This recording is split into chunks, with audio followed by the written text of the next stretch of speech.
to the worst gamer. It's been a while since I put up anything. Today we're going to do a review of Necesse.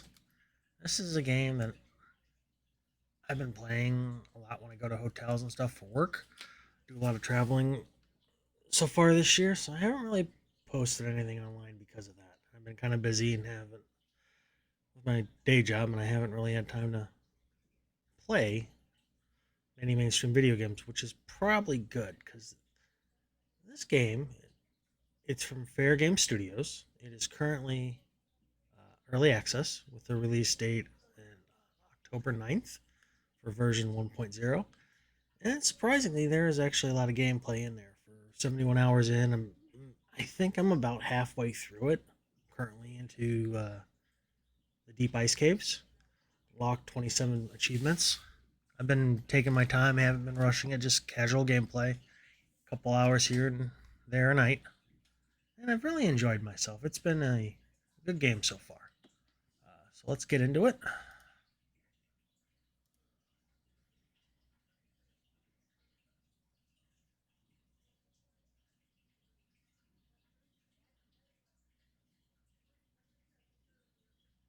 It does load the textures every single time, but it's rather quick. Even on my Steam Deck, it comes up pretty quick. It doesn't take a long time.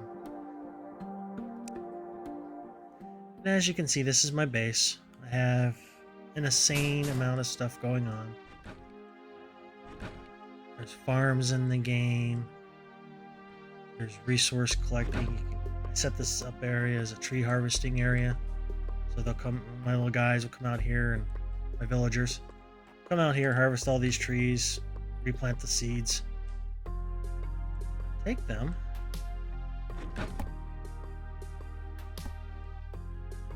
and put this all in the box, which is very nice. So you can automate a lot of these tasks.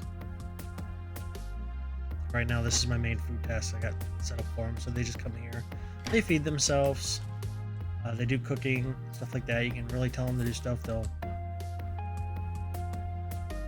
right here, stoves, or ovens. This is where we do ore smelting and stuff from Deep Adventures. Another thing that they have done, let me turn this down a little bit. There we go. Is we got pigs up here that I can use for harvests. This is where my cloth comes from, or my wool.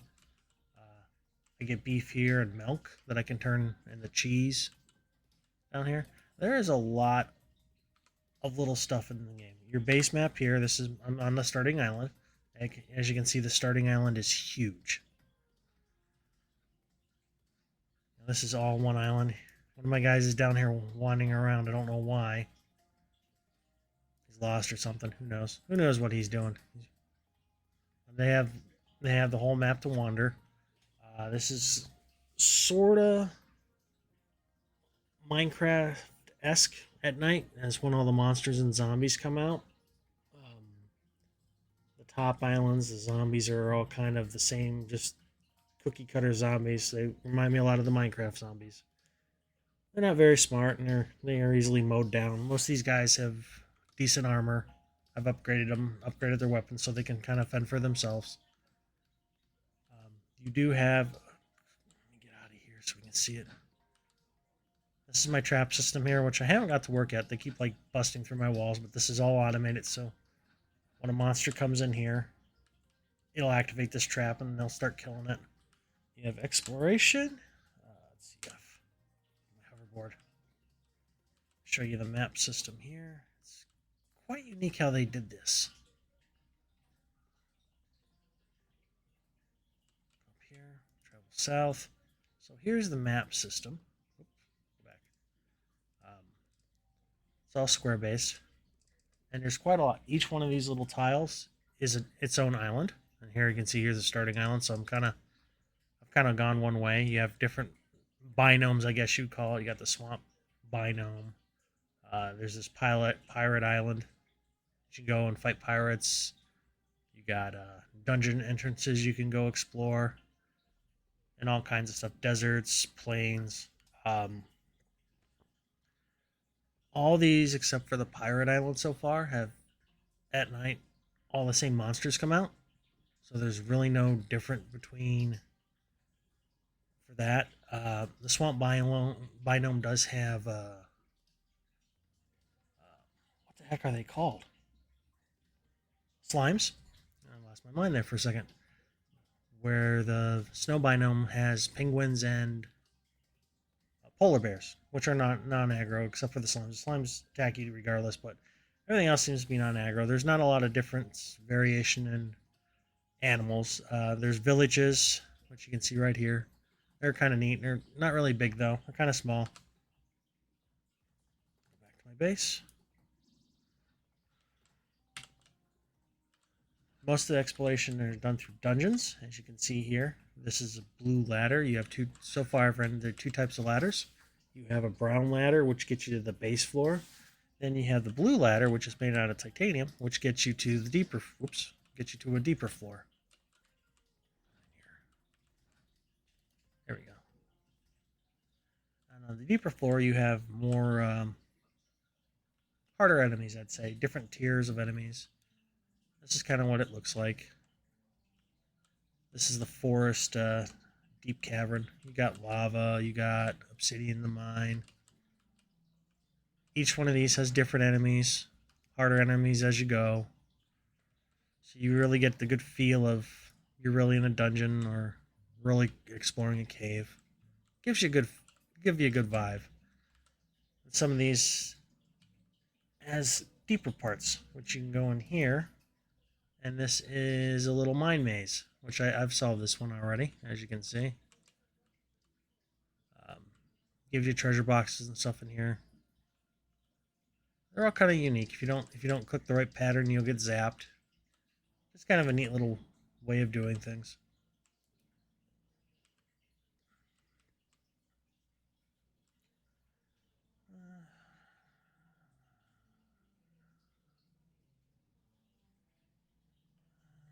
Another aspect of this game, which is kind of neat and one of the things that some of them have never done before, is you get little quests. There's a ghost guy that's trying to sneak up on me. You have quests you can get. Right now I'm on Kill the Crypto Queen. Along with the quests, you get. Let's see, where is it? An adventure journal. On the adventure journal, each. Oops, he's gonna try to attack me. There we go. On the adventure journal, you get each area has a task. Like this forest surface, I had to kill 25 zombies, capture a cow with a rope, use a mystic portal to summon a evil protector. And I did all those. Then it gives you no loot for it, trinkets, nifty stuff like that. Each one of the areas has one of these. Then you also, each cave, like the forest cave, which is standard forest cave, you have another set. Then on the deep forest cave, you have another set on top of that. And you each it's these rewards are kind of different. I don't know. They're not going to make or break you if you don't get them. Some of them are just kind of screwy. Like this one gave me the shipping crate, which was kind of nice. There's some banner of peace. No idea what the banner of peace does. Haven't gotten it yet, but it doesn't look like it's going to be that interesting. Horse costume. Yeah, I sold it just to make myself some quick coin. Another aspect of the game is villager type. I didn't really count how many villager types there are, but there's quite a few, and each one gives you different things. There's the farmer. There's the hunter. Hunter will go out and kill things. The mage. Mage is another important one because he'll allow you to enchant all your gear and switch enchantments on it. So that's a good thing to help with. God dang it, I hate when I do that.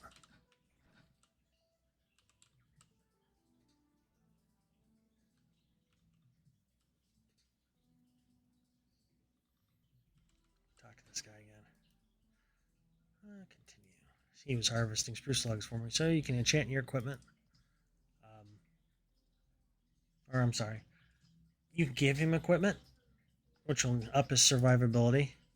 You can also enchant your equipment, so you can add different enchantments to it. It is spending coins, you know, and it's a plus or minus system. Sometimes you get chunky ones, and sometimes you get really good one like this one, 10% tool damage and mining speed. That's a good one to keep. So he will give you different aspects that you can use to help improve your gear. There's also the guards don't really do anything. They just protect. I got a lot of guards because I get once in a while you will get a roaming band that comes and attacks you. The miner's kind of nice because if you're getting low on resources and you got a lot of coin, you can send him on a mining trip, and I'll have him go get glacial ore because that's the current value I'm looking for right now for gear making. Another nice thing about this game, which has really impressed me, if you make gear. Let's say we want to make some glacier helmet, so we'll make helmet boots. You go up in here, and I have this right here, which they're allowed to come get. You can set this right here, configure storage. All the villagers are allowed to get equipment out of here, or store equipment in here if they want. So you can put the new equipment in here, and the villagers will automatically come and re-equip themselves the same way with enemies or enemy weapons and stuff like that. You grab any kind of weapon or anything off your raiders. Usually they're higher end than what you got. You can throw them in there and it'll outfit the villagers, which is good because it really helps keep them alive. The other aspect of the game is dungeons, which are basically really just like a cave, except that each one has a boss at the end of it, or sometimes they have a unique villager. Like my wizard there that enchants my stuff, he came from a dungeon. It was very helpful in getting him because he allowed me to enchant all my gear. You can also have zones in this game for villagers, which where is that? I think it's here.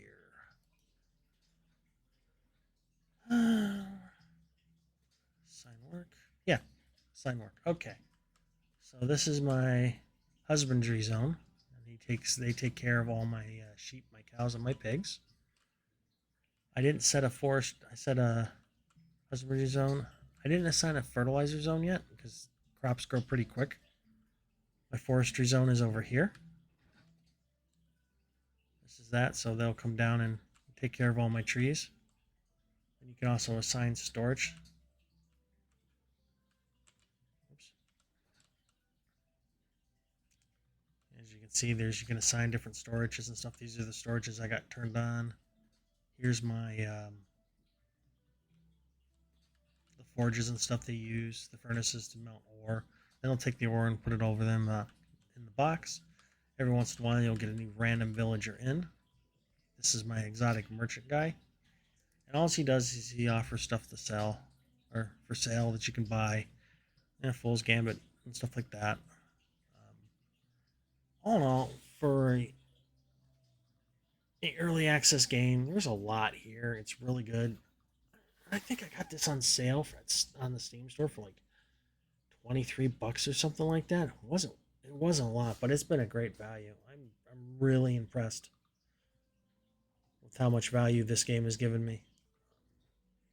So there's a lot of little things too to discover. Like I picked up this coin purse. It holds all my coins. I got a void pouch, which is another pouch that just holds item.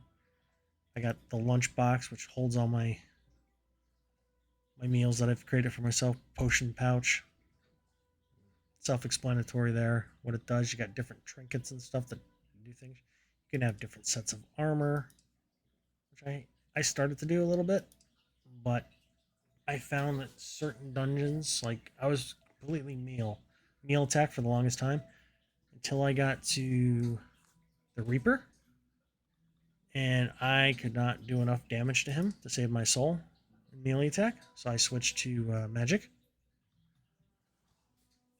There are 4 types so far. You got ranged attack through bows and arrows, melee, which is sword and shield. You also have magic, which is similar to range, which does magical damage instead of arrows. Then you have summoner. The summoner one I haven't messed with yet, but my next tier armor upgrade is summoner, so I think I'm going to give that a try next just to see what it does. Hopefully it'll give me the advantage because I'm really close to fighting the next boss. I have to clear out an area, then I'm good to go. I think that's really about it for this game. It's just got a lot of good stuff in it. It keeps you busy. It's not grindy. Villager exploration is pretty good. You don't even have to build a village if you don't want to. I waited till I had 3 bosses down before I even started on the village portion of it, and kind of glad I waited a little bit. But in essence, I did a lot of extra work where I could have these guys just doing it for me because they're my little slaves, pretty much. And that's the way I treat them. You can also invite them to your party, but I don't think there's a lot of game options you could do where once a villager dies, he's dead for good. But my first raid, because I was way underprepared for it, I lost all my villagers and they fell down, so I had to revive them all, which is one of the game settings I did give myself. Villagers are revivable. The other game setting I gave myself is food never spoils, because I didn't want it to be too grindy, but you can build a lot more grind, a lot more hardcore into it if you want it. Like once a villager's dead, it's dead. Food expires after so many days, and you have to deal with that. I didn't want it to be too grindy because I like casual. I didn't want to work and go to another job. So that's my take on this game. It's a good game to check out. It was pretty cheap. Works great on the Steam Deck. Never had any problems with it. It's entertaining, enjoyable, and I can't wait for the full release to see what they add in. Because so far there's a lot of content, and hopefully they add a lot more and keep me going. Uh, yeah, I guess that's my final thought on it. If you like this type of game, check it out. It's a lot like Core Keepers, but a little bit better. If you like Core Keepers, you're probably gonna like this game. It's a lot of fun. With that, if you like the video, like, subscribe, give me a comment. I'm a little nervous because I haven't done this in a while, so I'm like a little jumping around and being stupid. But if anything, hope you liked it, and we'll see you in the next one. Thanks.